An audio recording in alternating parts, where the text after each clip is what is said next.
Lift him up! Two big men towered over the unfortunate man curled up on the ground. Mo and Tuck, the two henchmen Manny trusted most, as much as henchmen can be trusted, each grabbed an arm and roughly lifted the guy to his feet. The man couldn't stand on his own, so he had to be held down. "Please, Manny," the boy said weakly. "It's not my fault in the slightest. I would never rob you. You know me." Manny headed toward him. He walked with a steady stride, using the baseball bat in his hand as a walking stick.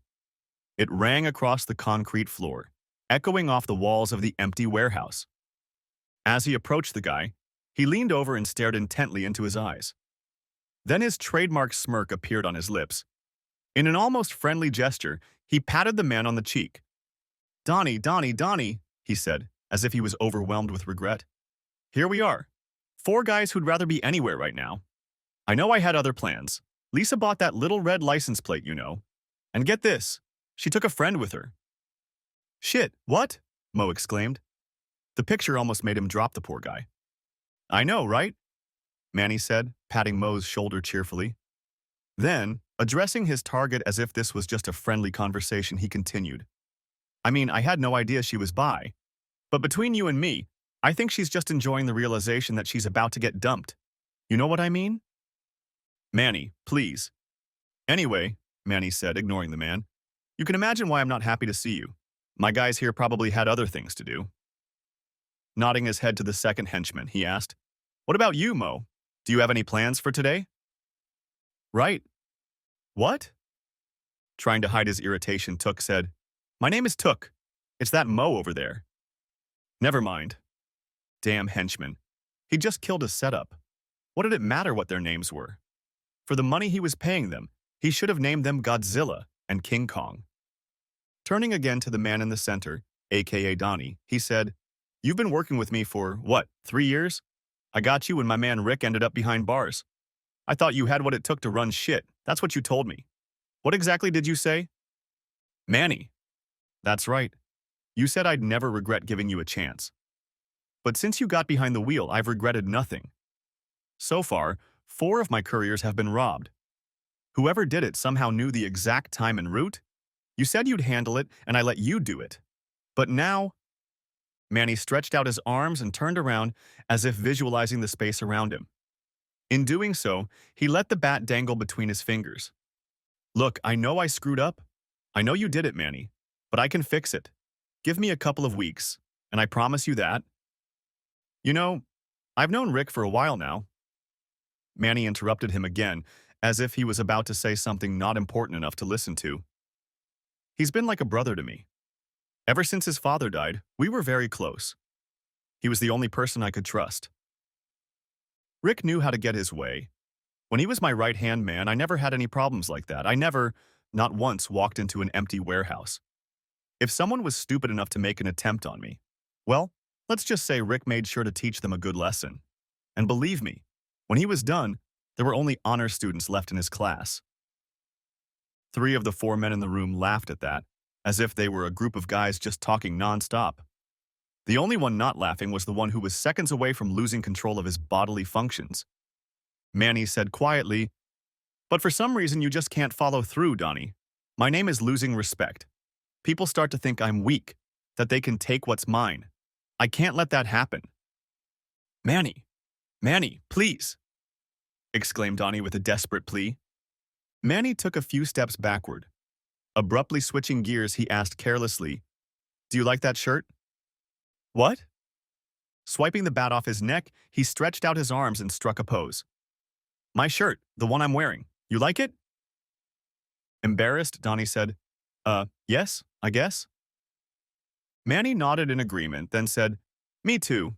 It cost almost $500 for the shirt. When I was growing up, I never thought I could spend that much on one article of clothing." He grinned to himself and retreated to the wall. The 3 other men watched him strangely, perplexed as to what the hell was going on. As if to confirm Donnie's fears, he grinned and said, "After we paid so much money, it would be a shame to get blood all over everything. You know what I mean? So, Donnie, here's the dilemma I have regarding you. Maybe you can help me out." Finally, he turned to the trembling man. "Either you're the most incompetent lieutenant I've ever had, or you're the smartest spy I've ever had. What, come on, kid, you know I'm not a spy. Smirking, Manny shrugged and said, then it's just incompetence? Okay. Tell me who you're working with to steal my shit. We don't have to go through training. But if you keep hiding things from me, I'm not working with anyone. Manny lowered his head and shook it. Sighing, he said, okay, I guess we'll work on my swing then. Manny, please, please. I'm your cousin. Next chapter. Manny tossed the bat into the trunk of the car. Manny rolled his eyes and asked, what? You said you were just going to scare him. Manny hummed, pulled the gloves off his hands and threw them in there as well. That's what I did. To the death. But, Mo looked confused before he said slowly, he was your cousin. So? The horror on Mo's face made Manny scoff. See? That's weak shit. That's why you'll never be in charge. You're too soft. Nobody's going to be afraid of you. You have to be like Stephen Curry to be respected for running shit. Tucker, the other henchman, saw an opportunity to get over it and finally stop being a faceless coward. That's right, boss. You should be a superstar. He purred. Manny shook his head and muttered, no, dumbass. You just have to be ready to shoot wherever you are. Manny reached into the trunk and pulled the car keys out of his dead cousin's pocket. Tossing them to Mo, he said, you know what to do. Make an order to the butcher and then pick up the car. Let me know when it's ready. Whatever Donnie had done, he didn't deserve all this. Hey, Tuck, Manny called out, snapping his fingers in front of his face. Do you need me to take a moment with him? No, Mo replied, slamming the trunk shut. Walking over to the driver's seat, he called out, and my name is Mo. Nobody cares. Do it. As the car's taillights disappeared around the corner, Manny pointed at the real Tuck. Your nose is tickling my ass. Could you move it aside for a while to clean all that shit up? And use more bleach. I don't want to end up on the ID channel. Tuck nodded and went to follow orders as well. Manny, left alone, sighed tiredly and leaned against the wall. His lips pressed into a thin line and a look of remorse appeared on his face. Damn it, Donnie. Why didn't you just tell me who the hell you were working with, he thought, as his hands began to shake. All these emotions raging inside him were dangerous. Attachment makes people weak. Plenty of kings have found themselves facing the muzzle of a gun when they made an emotional decision. With so many wanting to take his place, Manny couldn't afford to show weakness. Who cared if Donnie was his cousin? Donnie was too much of a burden. Whether he suffered from stunning incompetence or questionable loyalty, he had to go. And the fact that he was family made the task even more urgent. People can't stab you in the back from afar. They have to be there for you. Right now, he had bigger problems. His real problem was a series of questions to which he had no answers. How could $750,000 worth of drugs just disappear? Who could have lifted all that merchandise? Who would have the guts to steal from him? Who would he have to take down to make sure it didn't happen again? And most importantly, how is he going to pay off the Colombians? An icy shiver ran down his spine at the thought of the Colombians waiting for their money. The Sanchez family had a notorious reputation. They were ruthless businessmen. Ruthlessness was literally a business strategy for them. They weren't just at the top of the food chain, they hovered above it like satellites. They didn't deal with two things, late payments and weakness. The reason they had chosen Manny as their distributor was because he was as ruthless as they were. But at this point, Manny risked showing them both of his weaknesses. If he couldn't find his product or make those who robbed him suffer, the Colombians would lose faith in him. And if they lost faith, they wouldn't need him. When they fired a guy, they didn't send a pink slip or a last check to the house. One option was to literally set him on fire. Manny needed answers and fast. The afternoon spent in the batting cage with his cousin was unproductive. What to do next? If only he had a good right guard to replace him. But there was no suitable one. No one but Rick. His thoughts went back to the day he'd visited his longtime friend. Contrary to his words, he hadn't gone there just to visit Rick. And no, he hadn't gone there for Tracy. No matter how beautiful she was, there was always someone even more beautiful. He'd cast her aside as soon as she'd ended things with him. Manny actually went there to see how Rick felt about coming back to the family. Things hadn't been the same since Donnie had taken his place. The problem was that no one reacted to Donnie the way Rick did. There was something special about him that they reacted to. It was respect. They feared him, but they also respected him. Manny lost that when Rick left. Without respect, fear is empty and temporary. Screw Rick. To hell with his overly sensitive ass. How could he let some bitch come between them? After all they'd been through, he just severed their friendship over some woman. Yeah, Tracy was good, but he could have found Rick a bitch 10 times better with one phone call. Hell, Rick could have his girl if he wanted to. After all, she was apparently bi now. Why couldn't Rick realize that Manny was actually doing him a favor? Didn't he realize that women like Tracy could molest men? Especially a woman with her considerable talents. It wouldn't be a big deal for her to drag some rich guy with a college degree, a 401k, and a stock portfolio after her. This guy would try to steal her, make her his. He would never let her go. He would buy her anything her heart desired to make her fall in love with him. How would Rick be able to compete with him when he got out? He was an ex-con with no job, no education, and couldn't provide her with the lifestyle she was used to before he went to prison. The guy who would steal her away would be able to give her everything Rick was giving her. But he'd do it legally. And with Tracy's mom playing the role of support group, Rick wouldn't even have a wife to come home to. Hypergamy. It's a real thing. But Manny wasn't one of those things. When it came time to back out, he didn't get upset. He didn't try to steal his wife away or force her to choose between them. He understood the situation for what it was. He was just a confidant to fill the loneliness, a surrogate body to warm her when she felt the itch. That was his role, and he stayed in it. In his opinion, it was better that he was the one on standby, not some other guy. You're welcome, Rick. But Rick, of course, didn't notice any of that. He didn't like it when Manny stood up for the team. It was a dirty job, but Manny did it without complaint. Sometimes he was just a humanitarian. Besides, Rick didn't remember his books staying full with money from Manny's pocket. His child was being fed from the same purse. All Rick saw, however, was pain, betrayal, and heartbreak. As befits a weak bitch. Why does Rick keep pretending he's the same guy? He isn't. He's a wolf. And right now, Manny needed that wolf on his side. How could he get through to Rick? The old Rick, not this sad, sullen pretender. An idea flashed through his mind. He glanced at his watch and nodded, noting the time. Maybe he should stop by Walmart. They often boasted that they had everything a man needed under one roof. It was quite possible that they might have the answer to his little problem as well. Manny picked up his shirt and put it on. Buttoning the buttons, he muttered through clenched teeth. "Damn it!"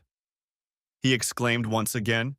Despite all his caution, he had somehow stained his collar with blood. More than likely it was Donnie's blood. So the shirt had gone from being his favorite to evidence that could be used against him. He had no choice but to burn it. Why did things like this keep happening to him? He was just a businessman trying to get his piece of paradise. Next chapter. Tracy blew a large pink bubble out of her mouth, then sucked it back in and burst it several times. When the bubble stopped making a satisfying sound, she made her tongue gum for another bubble. Next customer in line. She said it in a professional voice, carefully hiding the irritation she felt. Money transfers, Western Union, stupid questions, complaining about long lines. This was her day. This was her day. It was her life. One of the perks of working at the help desk, however, was the view. From where she sat, she could see everything that was going on in the front of the store. She could see who was coming in the doors, who was coming out, who was trying to steal, which cashiers were being lazy, which ones weren't. Everything.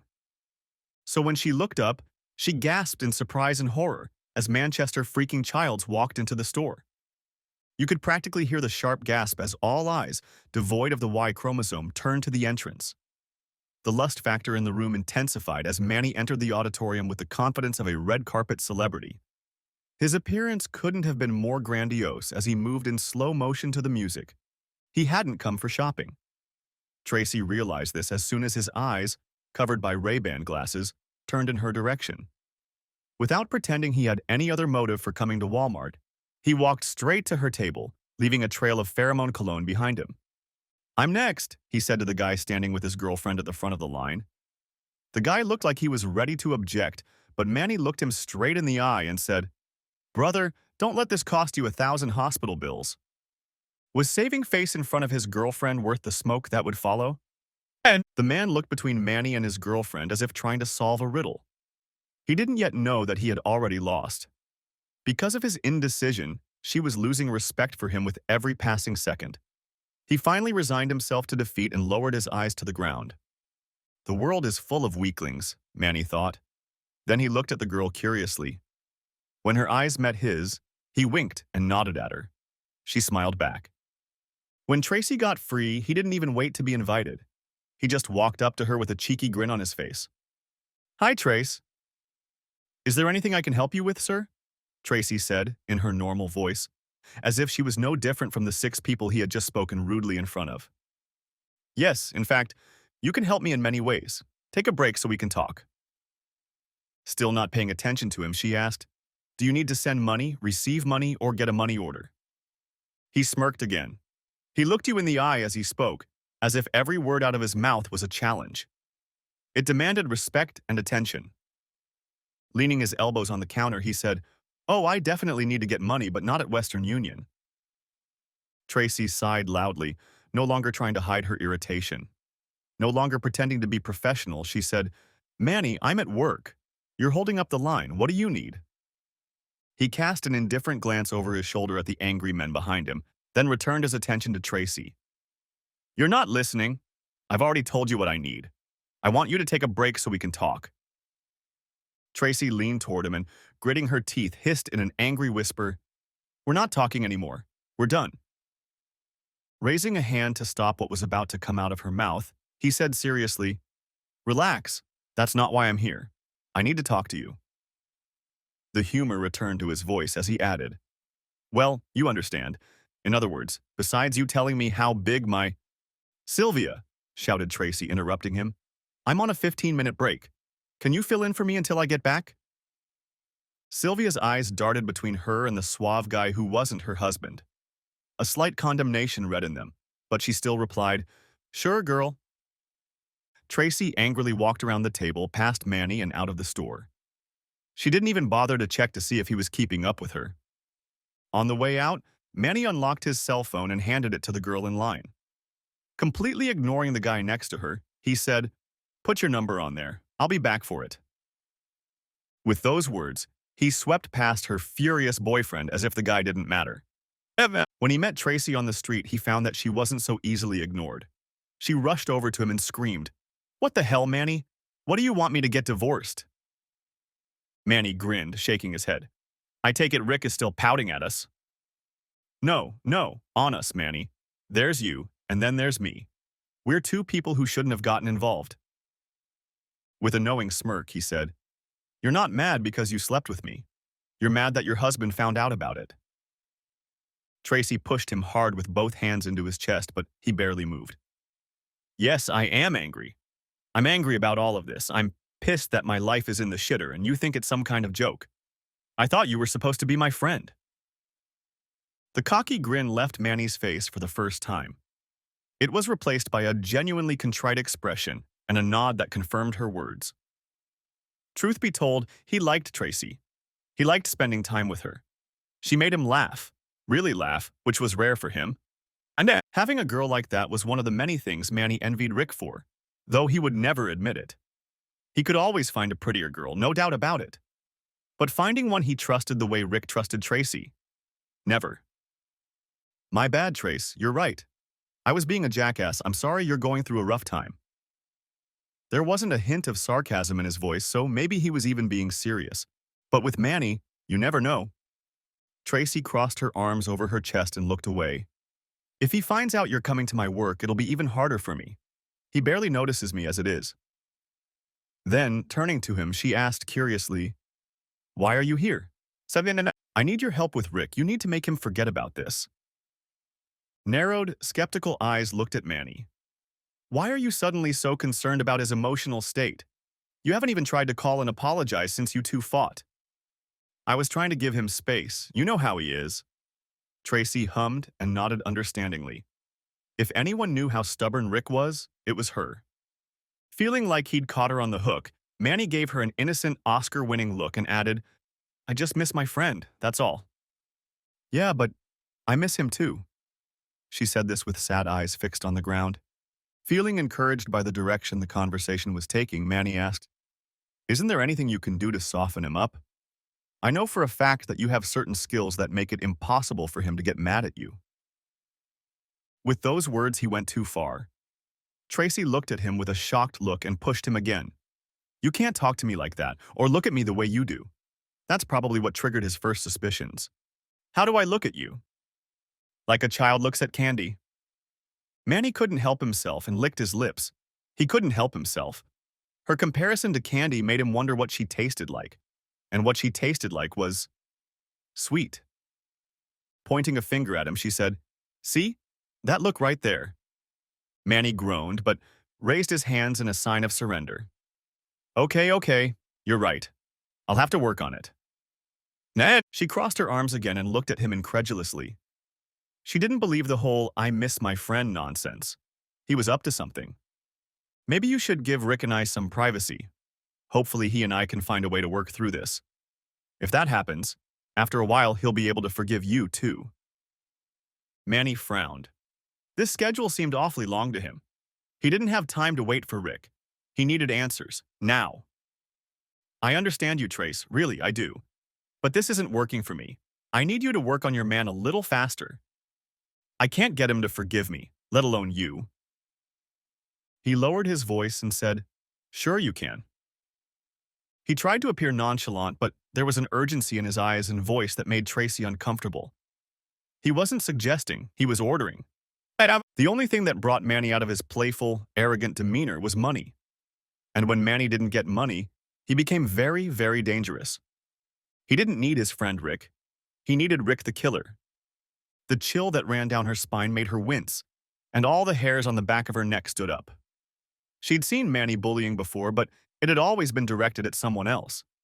But now, to be on his side was so scary. There was no way she wanted to drag her husband into this, not again. She had already lost him once because of his criminal lifestyle.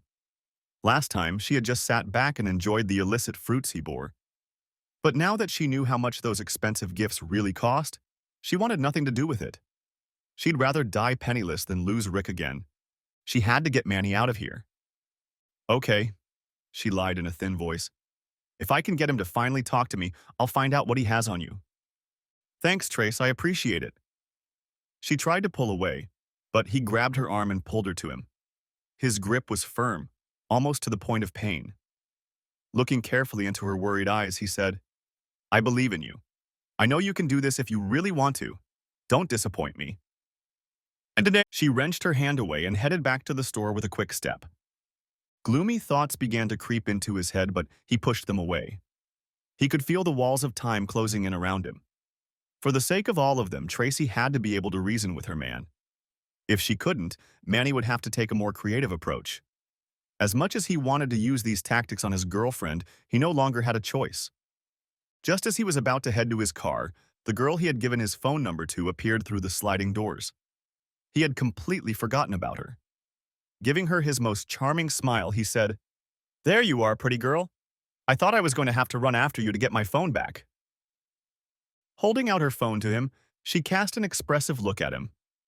He took it and noticed that Cheryl had done exactly what he had asked her to do. He needed a pleasant distraction from the grim events of the day, so he asked her, "Are you busy right now?" She shook her head. Taking his keys out of his pocket, he pressed the button to unlock his Beamer. It beeped and flashed its headlights. She was clearly impressed. Next chapter. Tracy walked into the house on tired legs and closed the door behind her. She sighed, mentally trying to shake off all the worries of the past day.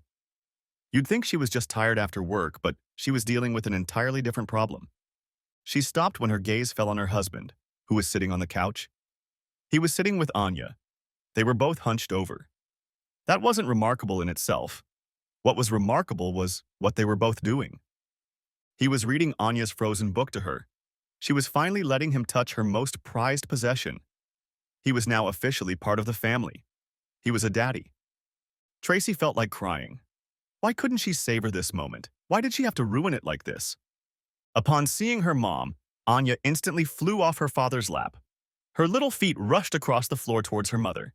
Seeing Anya running towards her, she brushed away tears of self-pity and smiled genuinely. She had that effect on people. An excited Tracy picked up her squealing daughter in her arms. "Hi," she said. For a moment, she forgot about rude customers, pushy managers, judgmental coworkers, and of course, Manchester Childs. Her vacation was short-lived, however. Reality came back to her when her eyes met her husband's for a moment. He stared at her intently for a few seconds and then looked away. Trying to engage him in conversation, Tracy asked hopefully, "How did you manage to get Anya away from the babysitter?" "I'm her father," he replied firmly. "I didn't have any interviews today and needed a break from resumes and job hunting. So I came to pick her up so we could spend time together." At least he was talking to her. That was something. She'd almost forgotten the sound of his voice by now. As warmly as possible, she said, "Thank you. You saved me a trip." He only hummed in response. And just like that, the Cold War began. "Really, Rick? Still?" she asked with annoyance. The seconds became quiet and awkward as she stood there, giving him a chance to say something, anything. "I love you. I hate you. Eat shit. I can't live without you. I'm divorced because of your cheating." Anything but that damned silence. But he didn't say anything, as he'd been silent for the past month. He just sat stone-faced, staring at something extremely interesting on the far wall. "You know what? Screw this," she said angrily. On the contrary, she gently set Anya down on the floor. The girl, in turn, ran back to her lap, which she abandoned so her daddy could finish reading the book. Tracy, eyes flashing, rushed toward her room. Her hand grasped the doorknob, but she didn't turn it. She just stopped, as if in indecision. Turning her head back towards the living room, she said, "By the way, Manny showed up at my work." Rick's eyes flashed with anger. She laughed incredulously. "Oh, now you want to look at me. Once I mention Manny, I'll finally be worthy of your attention." His eyes lowered again. He growled and shook his head. "I bet that was fun. Did you enjoy spending time with your boyfriend?" he asked caustically. Tracy walked back into the living room. In a voice trembling with excitement, she said, "No, it wasn't fun, asshole. It was scary. He didn't come there to see me. He was asking about you." Now she really had his attention. He sat Anya down on the couch next to him and stood up. "What did he want?" he asked, looking at her truly for the first time. She was scared. He could see it in her face. Whatever Manny had done or said, she was shaken. Tracy rubbed the hand that Manny had grabbed her by. She thought she could still feel his fingers on her skin. "He wanted me to make you forgive him." "Why?" he asked with a chuckle. Throwing her hands up in the air, she exclaimed, "I don't know, Rick, but he didn't say he was giving me a choice." Rick became even more alarmed and asked, "What do you mean?" Tracy wrapped her arms around her shoulders and shook her head, as if trying to get rid of the feeling he had left in her. "He wasn't asking me. He told me. Almost ordered me to make you talk to him. He—" She didn't know how to explain how he made her feel, nor did he care. So she sighed, put her hands up and said, "You know what? Never mind." She tried to walk away, but just like with Manny, Rick grabbed her arm to stop her. But unlike Manny, Rick's grip was soft and gentle. So the difference between the two men couldn't have been more stark. "Did he threaten you?" he asked with genuine concern in his eyes. Tracy shook her head and wiped her nose. "Not in so many words, but—" Rick nodded. Manny didn't need to voice his threats. People just knew that "or else" was implied silently. Despite his anger and displeasure with her, she was still his wife. His love for her made him protect her automatically. He would never hurt her or allow anyone else to. With a determined look, he grabbed her shoulders and pulled her to him for the first time in years, hugging her to him for security. Pressed against his hard chest, she closed her eyes and exhaled. Suddenly, all the emotions she had been feeling came rushing out of her in hot tears. She stood huddled against her husband's chest and cried. "Don't cry, Mommy," said Anya, sliding off the couch and running up to her. As Daddy put his arms around Mommy, she wrapped her little arms around her leg. "Daddy and I are going to make you feel better." This only made her cry harder. Her body shook from the intense sobs. She wrapped her arms around him, trying to hold herself together. "I'm so sorry, baby. I'm so sorry," she repeated over and over between sobs. Rick didn't respond. He couldn't. Right now, he needed to shut himself off from all of this. His need to protect her didn't mean forgiving her betrayal. Perhaps the time for such a conversation had come. Perhaps it had already passed, but he needed to wait a little longer. He had more important things on his mind right now. Manchester, damn childs. Rick had made him a promise about Tracy and Anya. Everyone knew Rick and admired him. He was a man of his word. He refused to be a man who didn't keep his promises, even if they were in the form of threats. Resting his chin on her forehead, he whispered, "Don't worry. I'll take care of it. Manny won't bother you anymore." She immediately stopped crying and recoiled from him. She knew that tone of voice. She knew what it meant. "No! No!" she screamed, pushing him in the chest with her finger. "You won't do what I think you're going to do." In a deadly even voice, he said, "I'm just going to talk to Mr. Childs about the fact that he threatened my wife." "And what are you going to tell him?" His eyes were full of determination. In the same calm tone, he replied, "Enough to get my point across. How much or little I say is up to him." Oh shit, he was going to kill him. Tracy's first instinct was panic. She couldn't lose him, not again. If he went to prison again, especially for murder, 4 years would be a mere park pass compared to what he'd get. Praying she still had some influence left to calm his inner demon, she softened her voice and looked him in the eye. "Rick, kid, I need you to stay away from Manny. He's not worth it. You're doing so well. You're trying to get a job. You're a great dad to Anya, and you're staying out of trouble. But Manny..." "Manny what?" She paused, trying to find a way to articulate what she wanted to say. She didn't want to patronize him, but she also didn't want to anger him with wording that would make him look weak. With no choice but complete candor, she said, "Manny is still a bad influence on you. Even if you hate him, he has the power to make you the worst version of yourself. He came to me for a reason. He knows what buttons to push to get you to do what he wants." He let go of her and turned away, a growl escaping his throat. He didn't like that she thought so highly of her lover.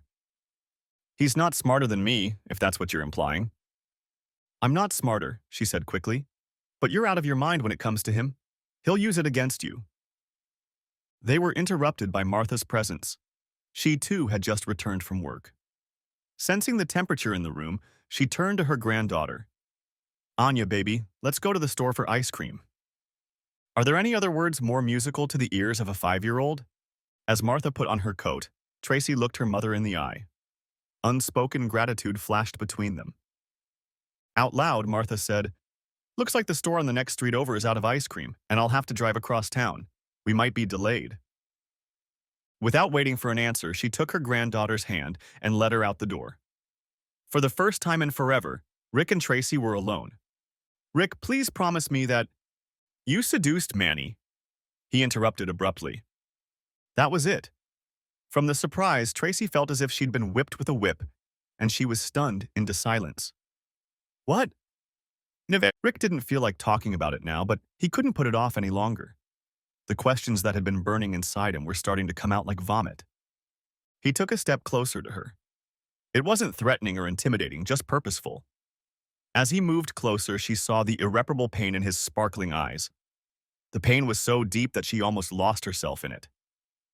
"When you went to Manny's house that first night, did you intend to take care of business?" It was a turning point. Tracy felt the weight of that question like it was pressing against her skin. She knew her husband. She knew how important trust and loyalty were to him. She'd failed with the latter. Lying to him now would only cause her to lose the former. After that, there would be no turning back for them. She couldn't look into his eyes anymore. There was so much pain in them. And she knew that telling him now would only make things worse. But she promised herself that if he spoke to her again, she wouldn't betray his trust again. Lowering her eyes, she nodded and answered, "Yes." Said that after a moment's pause to recover from the punch to her stomach, he asked, "Did you like it?" Another nod. "Yes." Anger flared in his nostrils. Of course, he knew the answers to these questions before he even asked them. He'd spent all his free time analyzing and overanalyzing that conversation with Manny, and yet he was somehow unprepared to hear that 3-letter word. It started coming out of him all at once. There were too many emotions to process. He did the only thing he could at that moment, He pointed them at her and fired. How could you fall in love with a man like him? He's evil after all. But you found him attractive enough. Why? How? Tracy tried to answer quickly. Her brain couldn't keep up with her. Baby, I... Is it about the money? He dropped it before she could finish her thoughts. The more he spoke, the more misery poured out of his words. Is that what you see in him? Because that's what the other dumbass bitches see in him. They see cars, clothes, jewelry, and they don't care about the rest. But you're not like that. Please tell me you're not one of them. No, not like that at all. Then what was it? I have to know. I have to understand it. If I don't, it will drive me crazy. Because I was mad at you, she finally shouted out in an uncontrollable outburst. Suddenly, her beautiful almond-shaped face changed. Creases appeared on her forehead, her eyes narrowed. Pain mingled with anger. In a voice harsh and strong but not shouting, she said, "How could you leave me like that? You left me, Rick. You abandoned me for 6 years after you promised you'd always be there for me. I didn't have a choice." "Yes, you did," she shouted, jabbing a finger at his chest.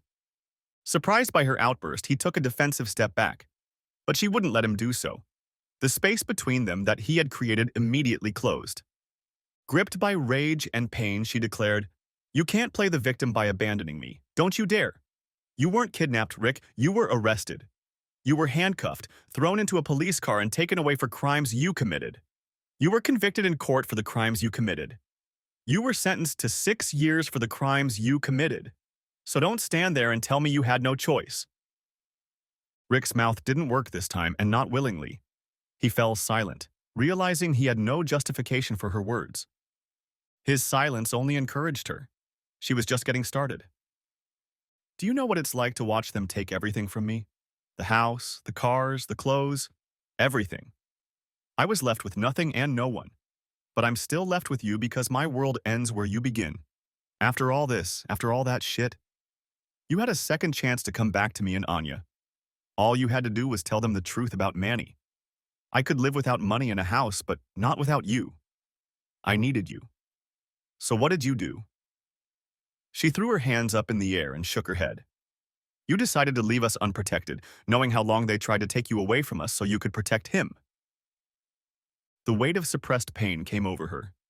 She'd held it in for so long, suppressed it within herself. She wanted to be strong for Rick because she knew it was hard for him to be locked up. She didn't want him to know how much he'd humiliated her, how much he'd hurt her. But those feelings wouldn't go away, no matter how much she ignored them. Oddly enough, if she didn't talk about them, they grew even stronger. No, she crossed her arms over her chest and hugged herself. Tears moistened her face.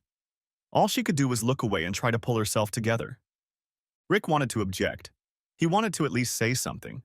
But despite the gratuitous anger building in his stomach, he couldn't help but admit she was right. If he'd made a different choice, things would have turned out differently. He wouldn't have left, and the two of them would have led normal, boring lives. However, his wife had overlooked one small detail: her choice. "You chose me, Tracy," he said, looking directly at her. There was no malice or anger in his voice.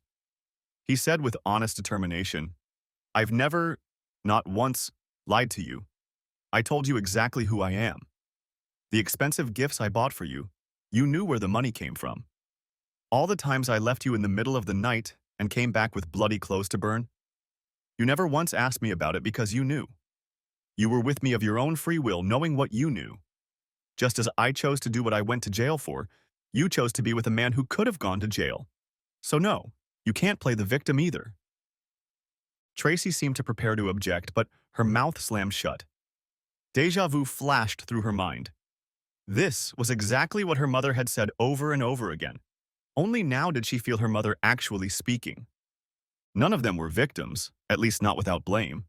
Their fates depended on each other's choices, but it always started with their own. Battle fatigue came over them both. A few seconds passed and a contemplative silence fell between them. Both were lost in the mazes of their own thoughts. Her gaze was fixed straight ahead, as if she were looking through him. He, in turn, was staring at the floor in front of him. The silence was broken by Tracy. Sighing, she said, "You know what, Rick? You're right. I've blamed you for my humiliation for a long time, but it was actually my own choices that led me to this. I chose to stand by you no matter what anyone in the courtroom says. I chose this, and I'm going to have to live with it. But you know what? She looked him straight in the eyes. There was a burning determination in them, as if she owned her world. Rick's heart pounded in his chest, and he felt anger overwhelm him. She's going to leave me. I've taken her too far. As soon as he felt the cold blade of the famous sword, her eyes softened. She reached out and gently took his hand. I would choose you again. I will always choose you because I don't know how to be without you. Manny can't change that. My mother, being broke, or even you can't change that. No matter how many times I have to choose you, I will always choose you, even when you don't choose me. She stood with a sad expression on her face. Looking at him, she finished, but I hope you will choose me. With those words, she left the room. Next chapter. Rick sat in the chair for what seemed like hours. Thoughts and feelings fought within him for dominance. Tracy's words hit him with the force of a cyclone. Pick me! She was right. He hadn't chosen her. He'd chosen his street honor over her. He'd chosen his reputation. He didn't want to be known as a snitch, no matter what it cost him. It cost him his wife and kid. Manny may have been like a brother to him, but his real family was the woman in the courtroom who cried when the police took him away. The pain in her eyes was incomparable to anything else. Rick considered himself indebted to the man who kept the money in his accounts, but really he was indebted to the woman who begged his mom to give her a car so she could drive 3 hours to see her husband. Money is easy, especially for someone like Manny. Love and time are irreplaceable. That's what Tracy had given him. That's what she'd chosen to give him. Part of Rick felt like he should forgive her, and the other part was telling him that he had every reason to never speak to her cheating ass again. He had so many questions and so much pain in answering them. His head was full of images he wished he could forget if he could. Without forgetting, he would never be able to forgive her. But this wasn't about forgiveness, at least not yet. It was about choices. Rick rose from his chair and headed for Tracy's room. He was about to decide that he was going to find the door locked, but that wasn't the case. The knob turned easily, as if it had been waiting for him. He swung the door open and saw Tracy lying in bed facing him. She was curled up in a ball. Rick heard sniffling. Nay! He stepped into the room and closed the door behind him. The mattress groaned, sagging under his weight. Aware of his presence, Tracy still lay curled up. He placed his hand on her thigh. Her hand ended up next to his and lay on top of his, but she still remained in place. Sighing, Rick said, I have so many questions, Trace. I wish I could just forgive you. I know I should. But there are a lot of things bothering me. She didn't acknowledge him, at least not directly. In a voice devoid of energy, Tracy said, I'm tired, Rick. I'm just really tired. He knew she wasn't going to bed. He nodded his head sadly. He was very tired, too. Her hand clenched tightly around his arm. At the same time, he felt her pull him with her. Realizing what she wanted, he gave in, lay down behind her and pressed his whole body against her. She wrapped her arms tightly around his waist. He had to admit it felt good. It felt right. After a moment, he finally broke the silence and said, I choose you, Tracy. But I'm not sure I have the strength to forgive you. At least not yet. Nay, she brought his hand to her lips and kissed the back of it. Then, in a husky voice, almost a whisper, she said, It's a start. I agree. There were so many questions swirling in his mind, so many concerns. But like she said, he was tired. They would return to this conversation later, then he would ask the hard questions. But right now, he just needed to hold her. Next chapter. Rick felt a touch on his shoulder. Abruptly awake, he turned and saw his mother-in-law looking at him. Sleeping next to him in her arms was Tracy. Until that moment, he hadn't even realized he'd dozed off. Wow, he was really tired. Hey, Martha, how are you doing? He asked in a half-asleep voice. Martha had to hide a satisfied smile as she looked at the two of them. Nothing in her house was broken or damaged, so she could only guess that their conversation had gone quite normally. But that wasn't what she was worried about right now. Something strange was going on, and it involved her brother-in-law. Some woman in my living room is asking about you. Confused, he replied, Huh? Who? Said it. I think you need to go outside and talk to her yourself. Rick got up and went into the living room. Sitting on the couch was a woman he knew well, a woman he had known years ago. Cynthia? Oh. When she saw Rick, she jumped up from the couch, ran over to him, and hugged him. Tears stood in her eyes. Rick, she said in a shaky voice, please, we need to talk. Part 2. What the hell is this? Thought Manny, awakening from a pleasant slumber. Who is this woman? It wasn't his girlfriend, Lisa. A vague memory of yesterday came over him. He remembered the batting cage, the trip to Walmart to talk to Tracy about convincing Rick to take the damn program. What was her name? Yeah, Cheryl. What a thing to find at Walmart. Taking Cheryl back to his penthouse, he began mixing drinks at his bar. His drinks had the desired effect. Cheryl relaxed, as did her inhibitions. Unfortunately, as the drinks were consumed, his memory became increasingly hazy. Lifting the blanket, he peeked underneath to confirm his girlfriend's identity. Scraps of memories popped into his head. He had definitely had fun last night. There was an insistent noise in his ear, the same one that had once woken him from sleep. By now, he was awake enough to realize it was a cell phone. He walked over to the nightstand and picked up the receiver to see what the dead man was calling him at 2:48 in the morning. He half expected it to be Lisa, wondering where he'd been missing and why he wasn't returning her calls. He hasn't seen or spoken to her since yesterday. Picking up the phone, he was surprised to find that it wasn't Lisa calling. However, it was another woman he was looking forward to seeing. In a lazy but chipper voice, still hoarse from sleep, he said, "Hello, Trace. Didn't expect to hear from you so soon. Tell me you have some good news. Maybe it's time for Rick and I to make up." There was silence on the line for a few seconds, so much so that Manny thought she had dialed out. Then, a deep voice, not Tracy's, spoke up. "Yes, it's time. I'm waiting for you at the warehouse. Come alone. I'll be there in 30 minutes. Click. A beep. Oh, shit. Derek? Manny's heart raced. Droplets of sweat beaded on his forehead. Was he nervous? Why would he be nervous? After all, this was exactly what he'd wanted, to provoke him into a meeting. It seemed his little visit to his former lover had been a success, and yet it was damn Derek, and he was unpredictable. Which Derek would show up? Would he see the wolf or the sad puppy he'd been pretending to be all along? Manny already knew the answer. After all, he had indirectly threatened the man's wife. Making up was the last thing on the agenda. However, the fact that Rick had shown up at all was good news. Rick he could handle. No problem at all. There wasn't a man in the world who didn't walk on water that could instill fear in Manny's heart. But just in case, picking up the phone again, he dialed another number. When the guy picked up the phone, Manny said, "Yo, Mo, guess who just called me?" "What time is it?" Mo yawned sleepily in his ear. "It's showtime. I just got a call from Rick, and he wants to meet at the warehouse. I need you to get up and drive there." Then, after thinking for a moment, he added, "And take Tuck with you." There was a hesitant pause before Mo groaned and said, "Manny, it's about 3 o'clock in the morning." So? So after I took Donnie to the butcher and took care of his evidence car, I had to go back and help Tuck clean out the warehouse. We didn't finish until late last night. "What's your point?" Lowering his voice, he said, "Come on, man. Me and my girlfriend just spent the night, you know?" Manny sat up on the bed and, looking straight ahead, asked threateningly, "Mo, what does all this shit have to do with what I just asked you to do? Drop the case and get your ass over there." A groan sounded on the other end, after which he said, "Okay, I'll be there in about 45 minutes. 30. We both know it won't take you that long." At that, Manny ended the conversation and tossed the phone on the bed.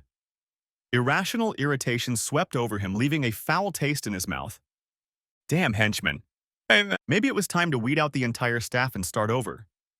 What happened to the days when people just did what they were supposed to do and didn't whine about it? These people seem to have forgotten who he is. First, Donnie had the nerve to steal from him, maybe, and now his minions feel comfortable enough to doubt him when he gives orders? The Colombians would be so disappointed to see that. When Manny pulled up in front of the house, Mo and Tucker were already waiting for him. Their shared headlights illuminated the dark space in front of them. Manny looked around, trying to find any sign of Rick, but saw only his team. Nay, he turned off the engine and carefully got out of the car. Following his example, Mo and Tuck got out of the car as well. The trio of men met in front of their cars, turning their heads to survey their surroundings. Do you see him? Manny asked, trying not to betray the nervousness in his voice. No? Are you sure he said he'd be here? Oh, he's here. Manny grinned to hide the feeling of anxiety creeping up his spine.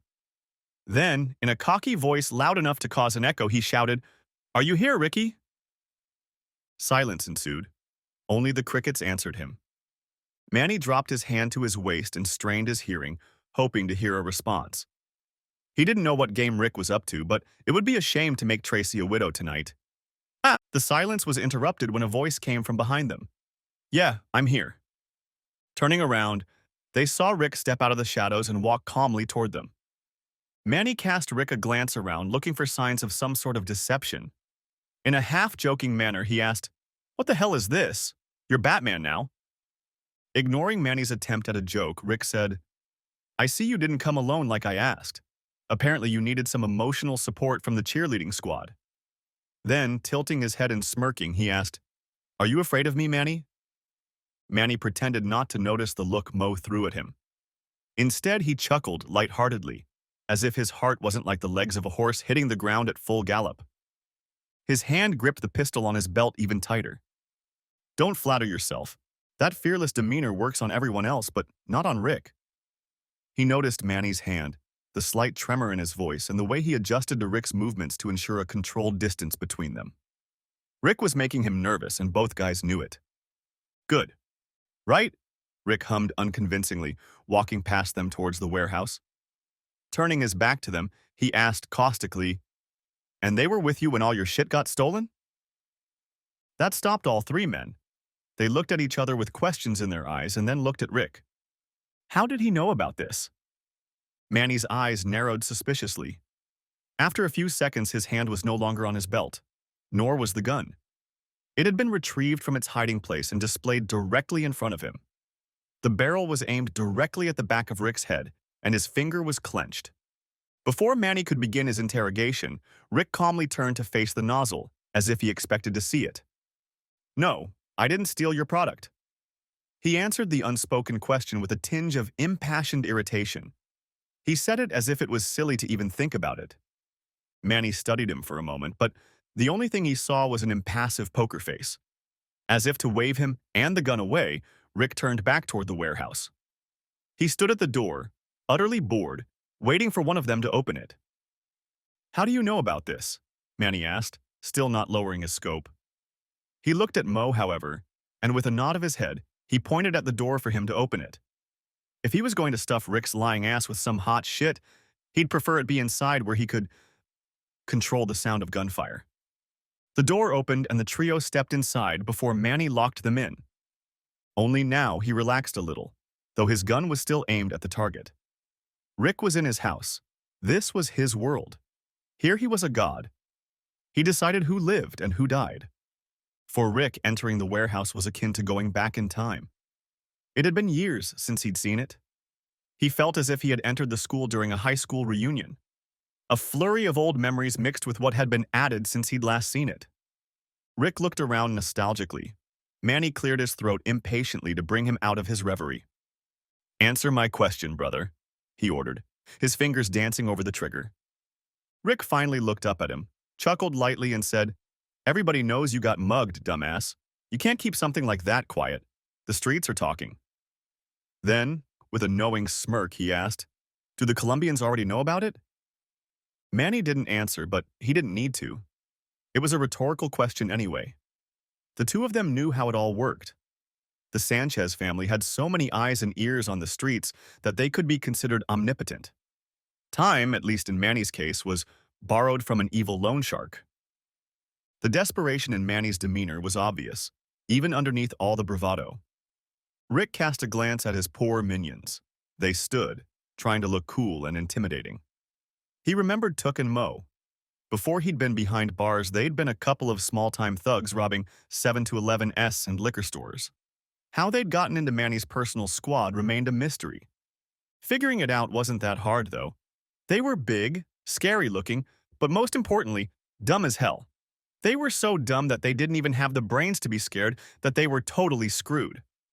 When the Sanchezes come for the king, they usually clear the entire chessboard. Queens, knights, pawns, everything. If these two henchmen knew what hellfire awaited them, they'd have the same worried look in their eyes as Manny.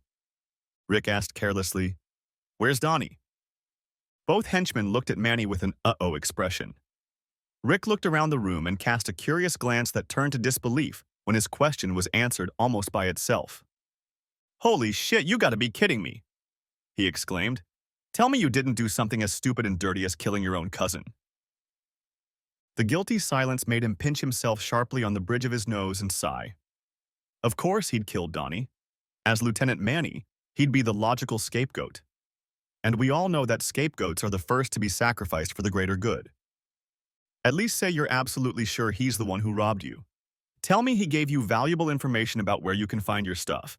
And for God's sake, tell me you didn't start the whole baseball cage thing. Unblinking, wide-open eyes again. For God's sake. How do you idiots manage to survive without me? He asked rhetorically, amused by his own question.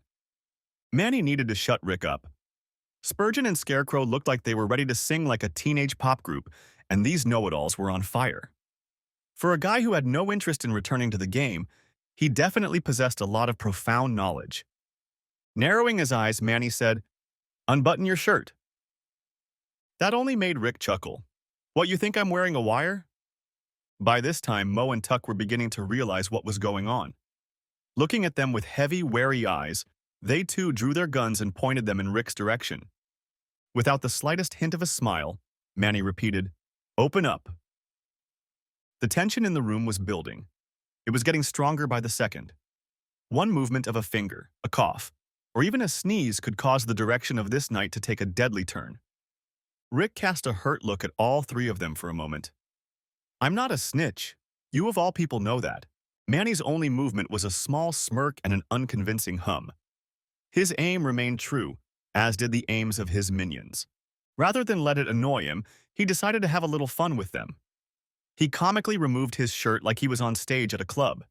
He helicoptered it over his head and threw it to the ground. But even the humor didn't help ease the tension. Manny remained utterly serious.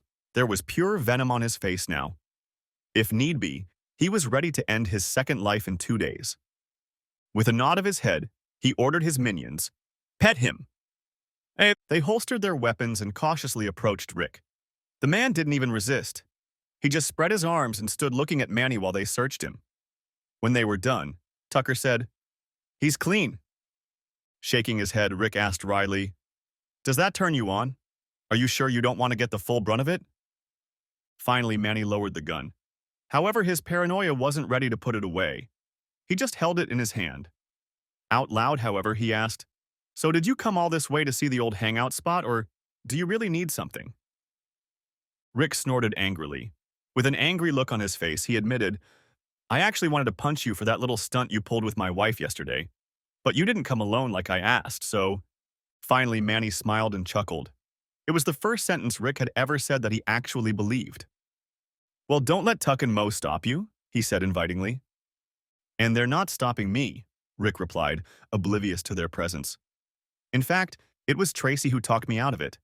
She doesn't want me to go back to jail because of you, although I doubt there's a single cop who wouldn't pat me on the back for getting rid of you."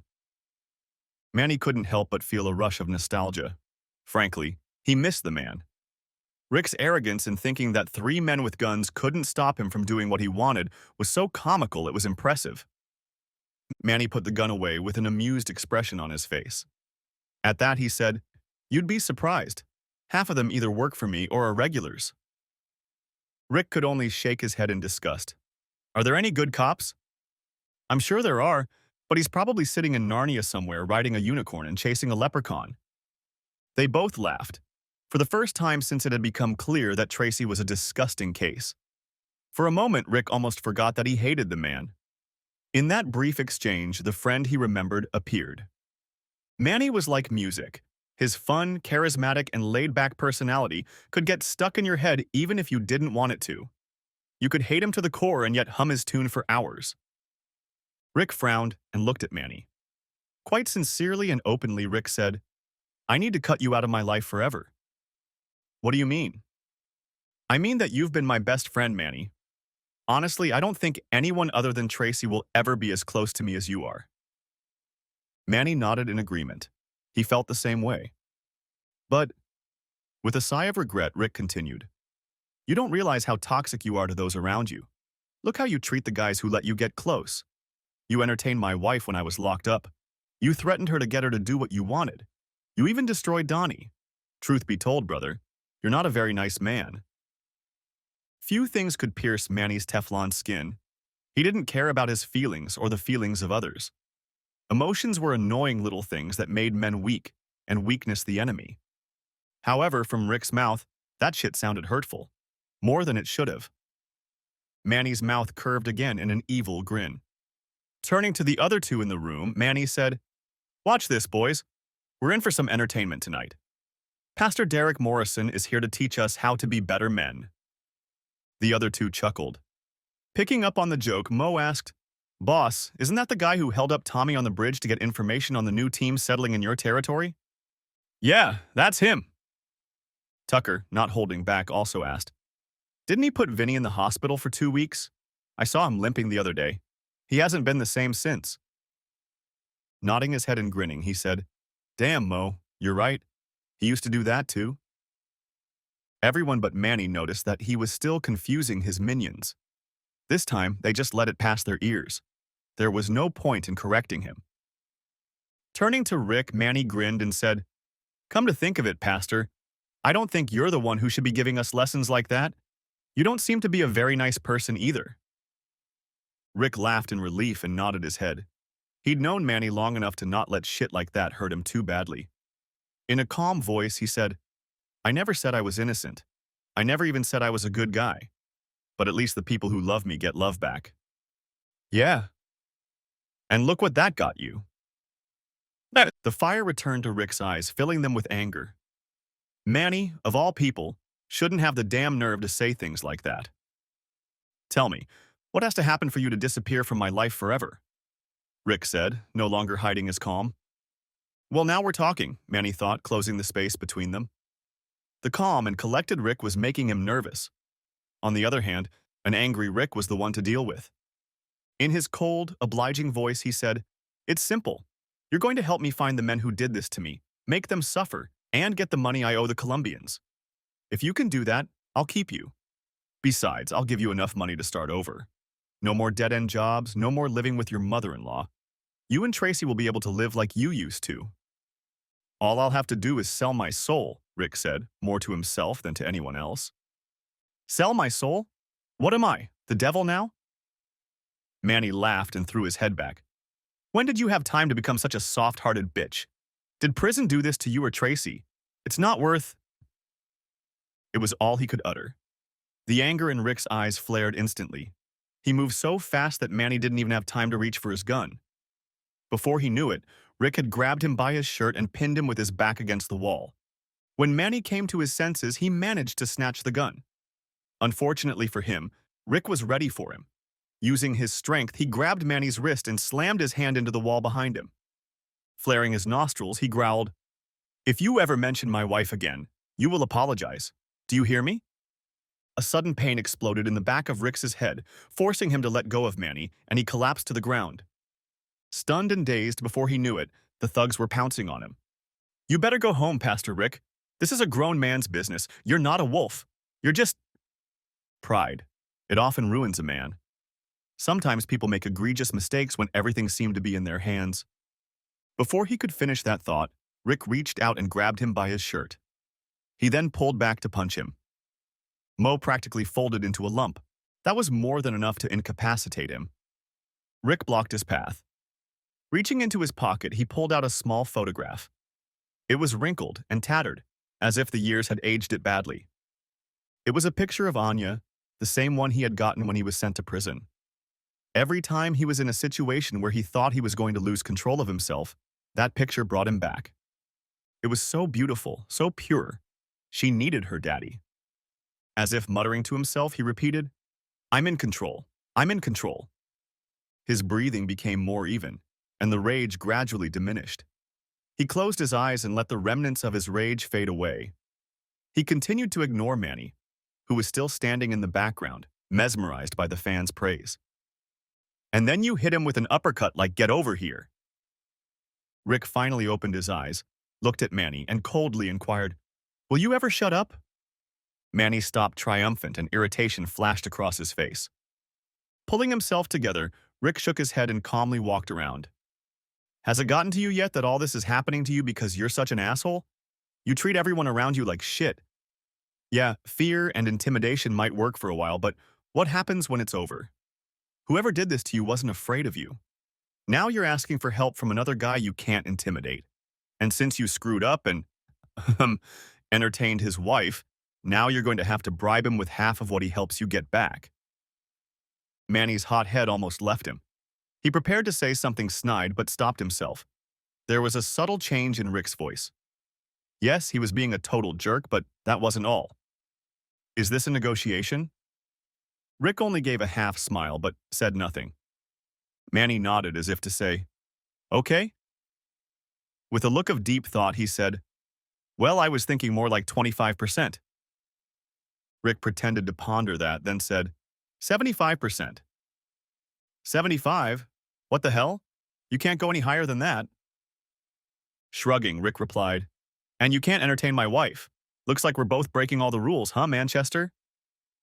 Growling irritably, Manny said, "Fine. After I pay the Colombians what I owe, we'll split what's left 50-50. Shit. I knew that was going to cost me." Seeing the embers of rage flaring in Rick's eyes, Manny raised his hands in surrender and grinned. "Guilty. Guilty." He said it, not wanting to break the tentative truce that had just been made. When Rick had calmed down, Manny nodded his head toward his unconscious employee and said, "You'll be the one explaining to Beavis and Butthead why they're not getting paid." Rick looked at the sleeping men with complete indifference and grinned. "I'm sure I can convince them." As Rick strutted around the warehouse again, Manny watched him with a Cheshire Cat grin. He didn't like sentimentality, but it was nice to have his friend back. Sure, at the moment Rick hated him to the core, but things could change. Putting a man in possession of a lot of money could smooth over past grudges. "How much merchandise was stolen from you?" Rick asked with businesslike curiosity. "About 75,000? Rick nodded again. "And how much did it sell for?" "I could have gotten about 2.5 for it," he said, pleased with himself again. After calculating in his mind, Rick shrugged nonchalantly and began to slowly walk away again. He stopped when he saw a strange coloring on the floor. To the casual eye, it wasn't conspicuous, but to someone like Rick, it was practically a neon sign. Tapping his foot on the stain, he said, "I see you didn't clean up the plastic, or is it someone else?" "None of your business." Frowning, Rick replied, "It is my business. I'm not going to go to jail for you again.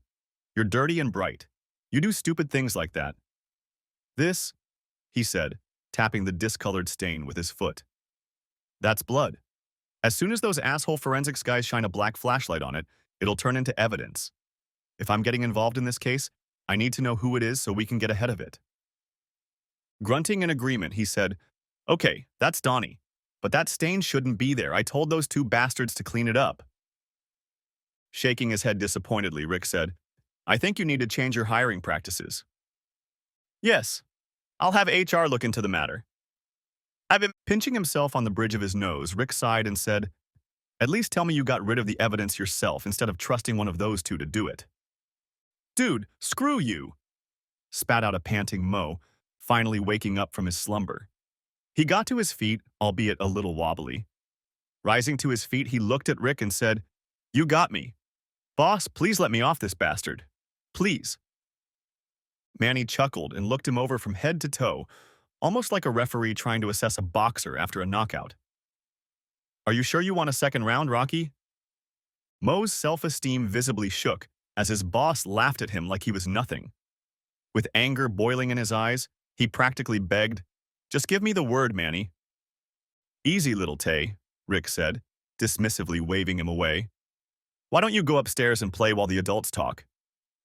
"Bastard, Mo tried to pounce on Rick, but he didn't even flinch. He was stopped by Manny, who stepped between them. Manny pushed him away with an annoyed look on his face. Damn, dude, shouted Manny. Sit your ass down, Mo. We're trying to talk business here. How about instead of begging for another whipping, you go wake up your little brother? Looking like a grounded kid, he pointed at Rick's smug grin and said, This isn't over, bitch. We're going to finish this.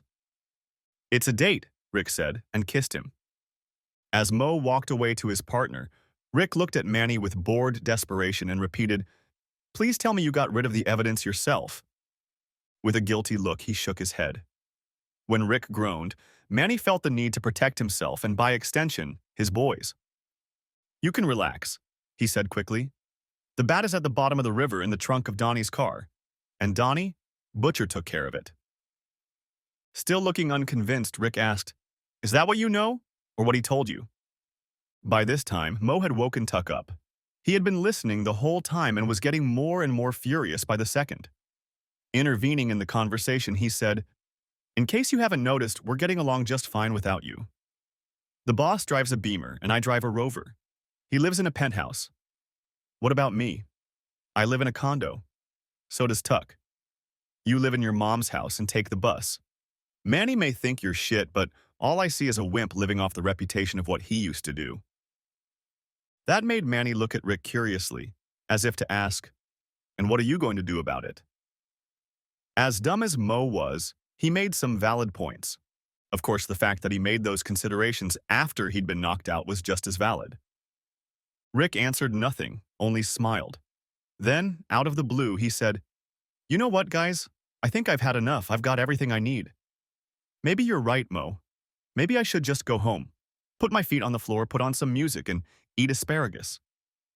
Asparagus? Manny asked with a chuckle. Is that what they fed you in prison? With a sly, I know something you don't, smile, Rick replied, No, that didn't happen when I was there. Let me know if they changed that. What? Leaning closer, Rick whispered quietly, You had to take the full course, Monty. No sooner had the confusion been replaced by realization than a loud bang drew their attention to the door. Shocked, terror-filled eyes stared helplessly at the swarm of SWAT teams rushing inside. The only one not surprised was Rick. Everybody on the floor now, yelled the patrolman. As Mo and Tuck carried out the order, he and Manny locked gazes. Rick watched the resentment in his loyal friend's eyes turn to seething rage. Then Manny looked at the floor to where his gun lay.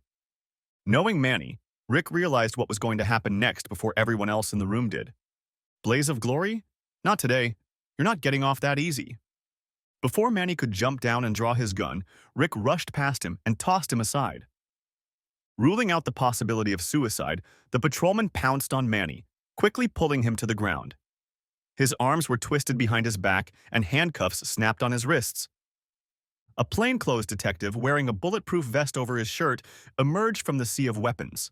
As the resisting and swearing Manny was roughly lifted to his feet, the two men exchanged glances, after which the policeman smiled and said, Manchester Childs, I am pleased to report that you, sir, are under arrest.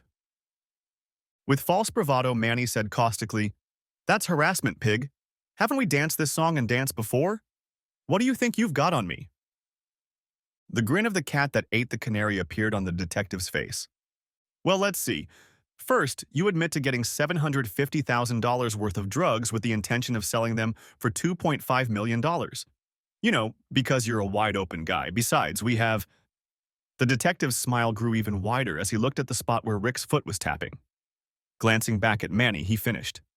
The murder of Donald Childs. And now, thanks to your big mouth, we know where to look for clues. He looked at Rick, who nodded his head and added, And if memory serves me correctly, I'm pretty sure you'll find the weapon in that room over there. Rick, you're a goddamn snitch. You have the right to remain silent. You have the right to an attorney. I will destroy you. Do you hear me? Anything you say can and will be used against you in a court of law. Rick shook his head mockingly in Manny's direction. If ever there was a time to shut up, now is the time. Manny, seized by irrational rage, lunged at Rick. Since his hands were tied behind his back, he lunged at him headfirst like a bull. The only thing he accomplished was that the three guys pinned him to the ground again. They weren't gentle either. He fell face down on the cold, hard, unforgiving floor. Mo and Tuck's handcuffs weren't nearly as dramatic. They fully submitted to the cops, knowing that any resistance could end fatally. As they did, they managed to cast a furious glance at the snitch. Rick waved at Mo as he and his partner were led out the door. The detective threw Rick a look that was hard to decipher and held out his hand. "I didn't think I'd say this to you, Mr. Morrison, but you did good." Rick shrugged, accepting the handshake. "Yeah, well, I never thought I'd be shaking hands with a cop. Life is full of surprises, detective." "Yeah." The detective nodded. "I have to admit, you had us worried for a second. We almost rushed over there ahead of time when things went south. But we heard you say you were in control, so we backed off and waited until we heard the safe word. Honestly, I was wondering how you were going to use the word asparagus to make it sound casual." Rick chuckled and nodded. "Yeah, but I'm not sure I did it well. I hate asparagus." The detective threw another strange look at Rick, especially coming from a police officer. This time, Rick realized what was in the detective's eyes. It was respect. You know, there are officers who have been on the force for years and can't stay calm like you. You had a gun pointed at you, you were jumped on, and the guy was trying to use every soft spot he knew. Yes, you were a bit confused, but you still managed to get him and one of his men to fully acknowledge you. What you accomplished today is impressive." Nodding gratefully, he added, "In another life, you would have made an excellent negotiator." "Yes, in another life, far from this one. No offense, but I like cops about as much as I like asparagus." The detective gave him one last friendly pat on the arm before walking away. Over his shoulder, he shouted, "There are still some good cops left, Mr. Morrison. We can't all move to Narnia." "I'll have to take your word for it." Rick took a deep breath and looked around the warehouse one last time. If he never saw this place again, it would be too soon. With those words, Rick headed for the exit. He passed the SWAT team, the forensics team, and the flashing lights of dozens of police cars that flashed across the sky. He found the car he was looking for, opened the passenger door, and got in. Officer Giuliani looked at him with a proud expression on his face. Then he patted him on the shoulder and asked, "How you feeling, kid?" For some reason, Rick thought, he was going to feel like a winner now. After all, he had won. He had beaten Manny at his own game. But for some reason, he didn't feel good. He felt like a snitch. He answered that question honestly and leaned back against the headrest with a sad sigh. The policeman nodded, took a sip of his coffee, and put it back in the tray. Calming down, he said, "Whether you realize it or not, what you did here was incredible. I was surprised when you called me and told me you wanted to do the right thing about Manchester. But I'm not the least bit shocked. You are one of the rare people out of prison for the crimes you committed. You genuinely want to rehabilitate yourself and become a better person, even if it means giving up easy money. It's people like you that give me hope and keep me at this table. Thank you for that, kid." Looking at him, Rick sighed uncertainly. He looked exhausted, as if his whole soul was tired. Throwing another glance at the chaos outside the window, he said, "If it's all the same to you, Officer Giuliani, I'd like to go home. I need to see my wife." The policeman nodded understandingly. "I understand. As soon as you ask them to take the microphone off you, I'll take you home." Rick nodded gratefully, got out of the car, and went in search of the detective. Next chapter. When Rick reached home, sunlight was streaming into the living room through the blinds. He tried to slip quietly through the front door without waking anyone, but Cynthia barely had time to close her eyes. She lay on the couch in a shallow sleep, and her eyes opened as soon as she heard movement. She didn't know what she expected to see. Her heart had yet to accept that her husband might be dead. Maybe he was just on the run and hiding from Manny. Donnie was so smart. He wouldn't go out with a psycho like Manchester, knowing he wanted to kill him, without a backup plan. But the look on Rick's face when he caught her gaze wasn't good. It was sympathetic. "Did you find him?" she asked with hope in her voice. "Damn." Rick sighed, as if searching for the right words. Then he explained, "When I was leaving here last night, I stopped by my probation officer. He knows the cop who's investigating Manny." Cynthia gasped in horror. "What the hell? You went to the cops?" "Yes, I had to." She jumped up from the couch and screamed, "I asked you to go and talk to Manny about Donnie, not the damn cops. Oh God, this is bad. This is bad. If they search the house, Donnie's definitely missing. What are me and the kids gonna do if he goes to jail?" Oh God, oh God, oh God, oh God, oh God, oh God, oh God. Cynthia, Rick exclaimed, grabbing her by both shoulders to make her stop. When he got her attention, his voice lowered and he said, Donnie's dead. Huh? He didn't want to repeat it. As the words hung in the air, he saw understanding dawn on her face. Her lips moved, weakly trying to form words, but nothing but inarticulate sounds came out until she said quietly, almost in a whisper, He can't be dead. I saw him only yesterday. She looked at him as if begging him to give up those two words. She would have heard anything but that. But he could neither do what she wanted nor say what she needed to hear. Instead, he said, Manny confessed to destroying her. The grotesqueness of that sentence struck her to the core.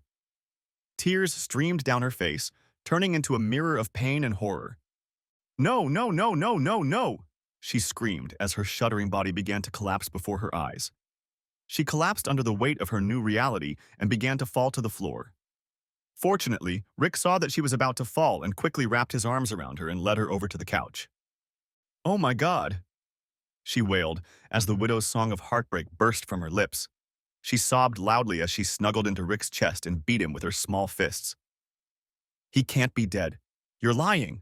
Please don't lie. It occurred to him that they weren't alone. Glancing toward the hallway leading to the bedrooms, he saw his wife and mother-in-law standing there. There was a look of heartbreaking sympathy on each of their faces. The woman in Rick's arms was bitterly mourning the end of her world. When he and his wife met their gazes, she got a good look at his face. The bruises from the altercation with Mo and Tuck were now clearly visible.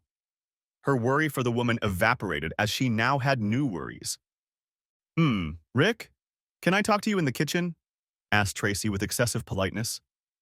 He wanted to object to leaving Cynthia like this, but the icy notes of his wife's politeness piqued his curiosity.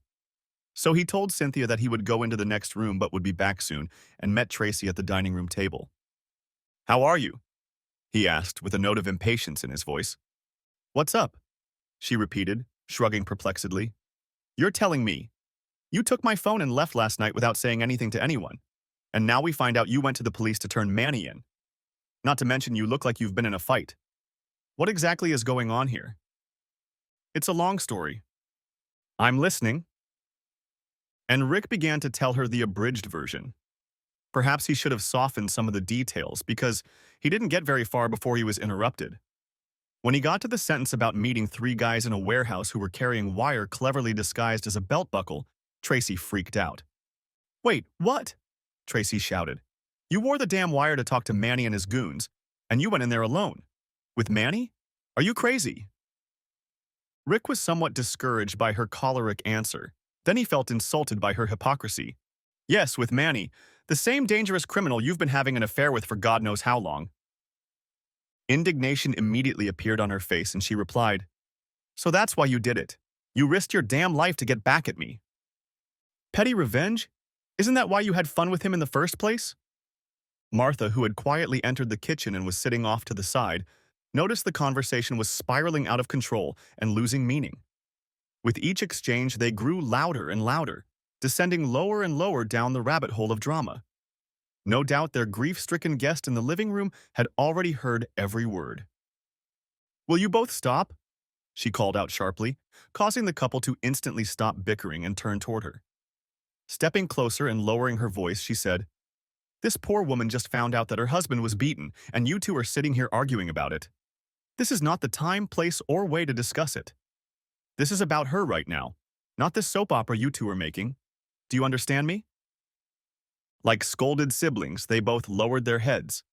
Almost in unison, they said, Yes, ma'am.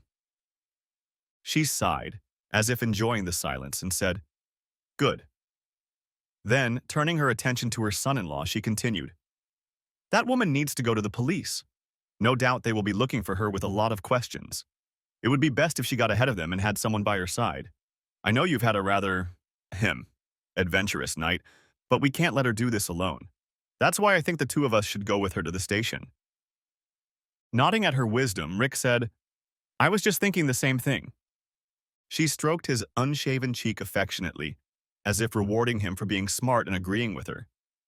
Then she gave him a merry look and said, Before we do anything, I think you ought to do something very important first. It may be the best thing you can do for someone right now. What's that? Take a shower. She said it with a wry smile. It broke the tension in the room and the three of them laughed. Rick left to rid them of his stench. Tracy tried to leave too, but her mom grabbed her arm. You know he did that for you and Anya, right? Tracy lowered her eyes and nodded. I know that Manny coming to work with me scared him a little. I could see it in his face when I told him. She grinned bitterly, then added, That's what made him finally stop ignoring me. Martha smiled admiringly. I don't think there's anything in this world that would scare that man more than hurting you two. He doesn't even fear for his own life.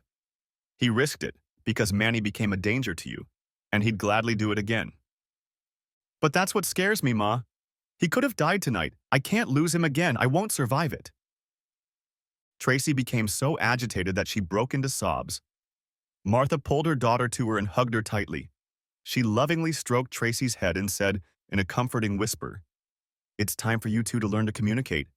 You need to be able to tell him without anger or resentment. Then you can both do what you do best. Fight for each other until your last breath. Tracy nodded, resting her head on her mother's shoulder. A determination settled in her like she'd never felt before. This was exactly what she was going to do. She was going to fight for her family and her marriage. But first, she had to defeat herself. No. She had to finally let go of the simmering anger that was constantly bubbling up inside of her. Every time she thought about life without Rick, the knife of betrayal stabbed into her. Yes, she was the one who had cheated, but he had cheated first. He cheated with Manny when he decided to keep her with him longer than he should have. Did Rick's love for his family so overshadow his love for Manny that he chose him? That's exactly what he'd done when it came down to it. He'd chosen Manny. So she did too. Rick was right about one thing. Her act had been petty, she could admit that, but that didn't make her feel any better. She loved a man who didn't love her with the same fierceness. But she'd told Rick yesterday that she'd always choose him in the end, even if he didn't choose her. And nothing about that sentence would change. Next chapter. Making the choice to do what he did was the hardest thing for him to do. It was like he was forcing himself to be something he wasn't. But when Manny showed up at Tracy's work yesterday, he had to make a decision about what was more important. In fact, he was once again faced with the same choice he'd made almost half a decade ago. Street honor or family. For him, that choice had never been about Manny. Sure, Manny had been his best friend at the time, but Rick would have done what he did for any member of his team. When it came down to it, Rick hadn't chosen Manny over Tracy, but himself. Being a husband and father was a pale comparison to being a damn wolf. But Manny went to Walmart yesterday not to help Tracy, but to send Rick a message. He wanted Rick to know that he could get to her if he wanted to, and even his past friendship with the two of them wouldn't stop him. She was a pawn to him because she was Rick's queen. When Manny really wanted something, he left a person with only two options. Do what he said and sleep well at night, or don't. However, Rick had inadvertently made that blurred choice crystal clear.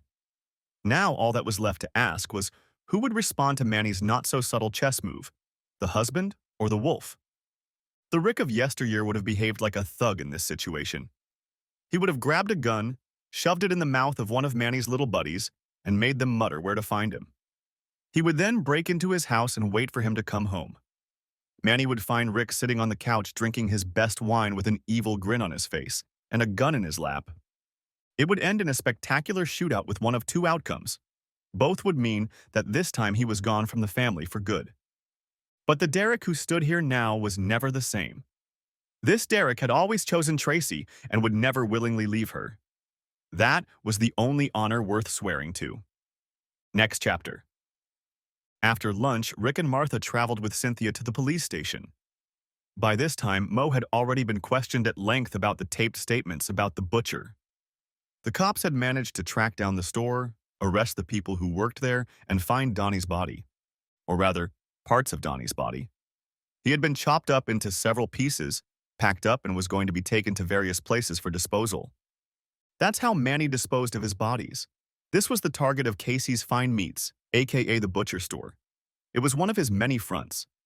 Cynthia recognized Donnie's head. Then she vomited and passed out.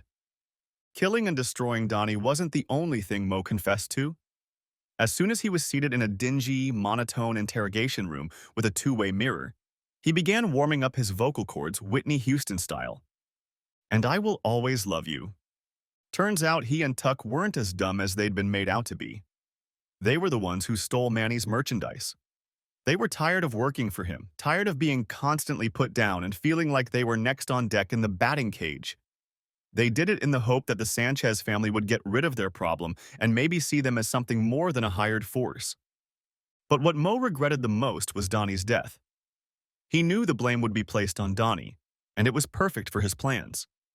Everyone would look past it, but no one would get hurt. After all, Donnie was Manny's cousin. He was the one person Manny wouldn't kill, right? Now Donnie's ghost would haunt him forever. In the months that followed, Manchester Childs became one of the most infamous names in the news. The case had all the makings of a blockbuster thriller, and it ended with the villain being caught in an epic showdown with the police. It was out of the question that such savory news would soon be a thing of the past. It seemed like every week there was a new sensational piece of information. The police raided a butcher shop. Small-time drug dealers were arrested, leading to new confessions. By the time it was all over, Manny had become the youngest and most notorious gangster caught in recent history. He had a better chance of being abducted by aliens than living as a free man again. Unless, of course, he snitched on the Sanchezes.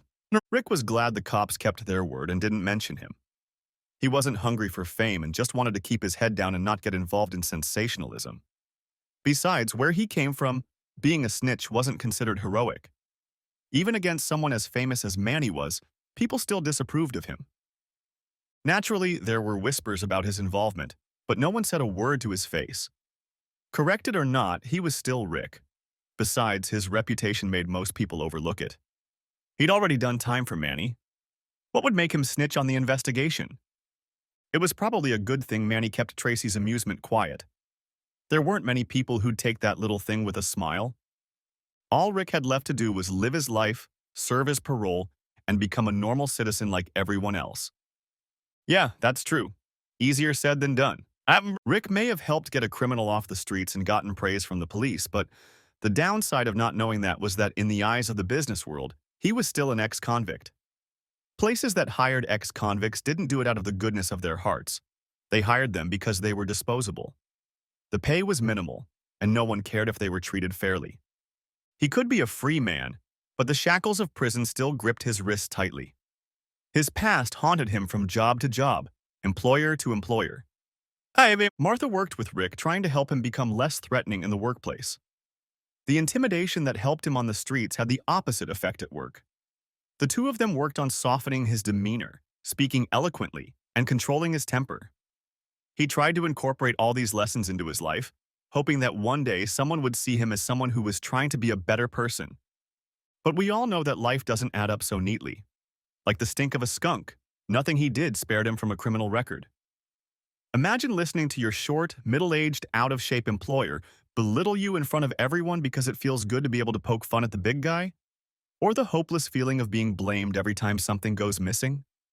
How about accepting that the women in the office feel unsafe, even though he's done nothing to make them feel that way? It's been that way in all of his jobs. Pride was a tough pill to swallow, especially if you had to wash it down with shitty sandwiches and stuff every day. But every time he found himself ready for the reincarnation of the wolf, he pulled a crumpled and battered picture of Anya out of his pocket to remind himself what he was fighting for. And then finally life smiled on him. Martha had started dating a nice man she had met. After not dating for so long, she had already gotten rusty. But he was kind and patient with her. And while that was a non-issue for Rick, for Martha the fact that her new beau was a business owner made a big difference. Especially if that business was a chain of hair salons. And don't forget that Manny ran several money laundering businesses. Which one was Rick in charge of? Oh yeah, the barbershop. Next chapter. 2 years later. Rick rang the bell of the familiar building in front of him. Wrapped in a thick coat, the harsh wind whipped across his face, which was the only exposed part of his body. "What can I do for you?" said a familiar voice in an indifferent tone. "Derek Morrison," he replied. A buzzer rang loudly, letting him know he needed to quickly make his way inside. As he approached Linda's desk, he smiled broadly at her. Of course, she only looked at him with the same disinterest with which she had looked at him his entire probationary period. "You may pass," she said nonchalantly, and went back to her computer. "I bet she doesn't do anything on that computer except play solitaire," Rick joked to himself as he headed for the office. Lightly tapping his knuckle on the glass of the open door, he caught Officer Giuliani's attention before he walked in and sat down. "Mr. Morrison, good to see you today," he said, opening the manila folder that lay directly in front of him. Rick nodded his thanks and then continued, "This is your last probationary visit. I, for one, couldn't be happier. You're a pain in my ass." "Well, it's a big ass. I think you can handle it," Rick said jokingly. "Besides, I think you're going to miss me." "I'll miss you like a headache." "An adorable headache?" Throwing him a blank stare over his glasses, the policeman asked, "Is there such a thing as a charming headache?" At that, they both laughed. For Rick, this last visit was bittersweet. He was glad he was finally off probation, but he would definitely miss Officer Giuliani. That man, that cop, had had a profound impact on his life. He was definitely one of the good ones. It was nice to see that there were those left who didn't have to go to Narnia. The rest of the visit went by pretty quickly. Rick didn't have to pee in a cup, didn't have to talk about his job search.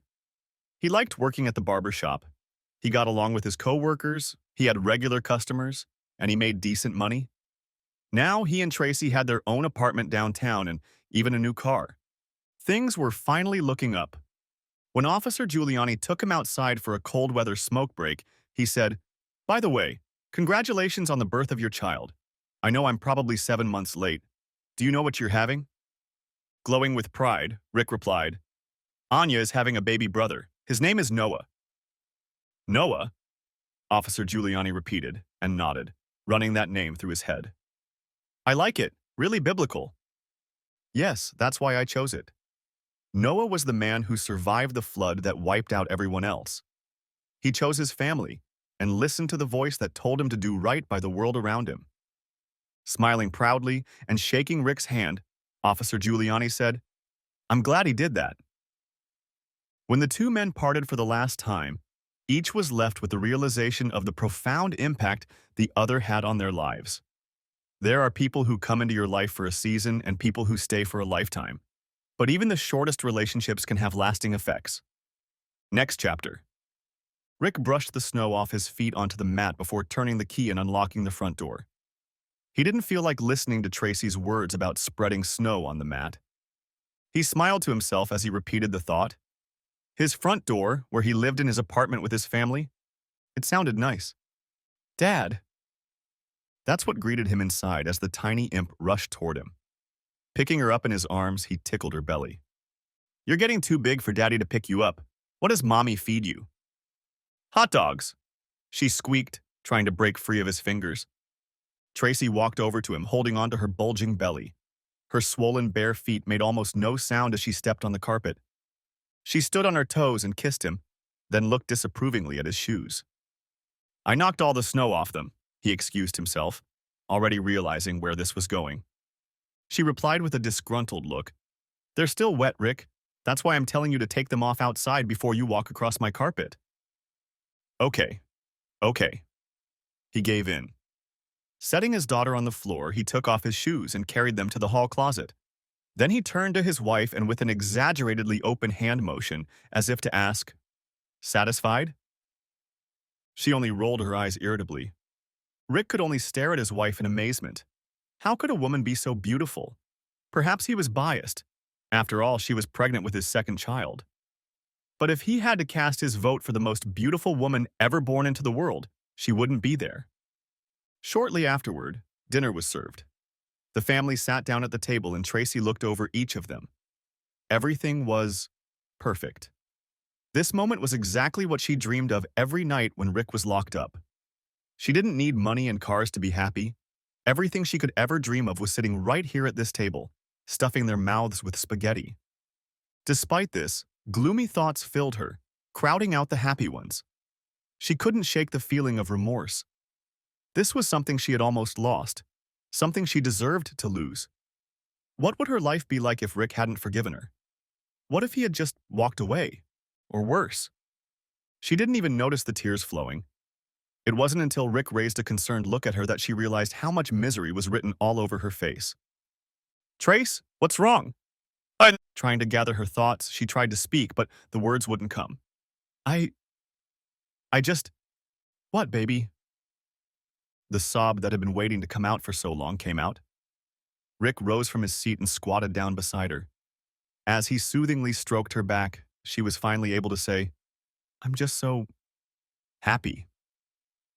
To that, he only smiled and stroked her arm. I am too.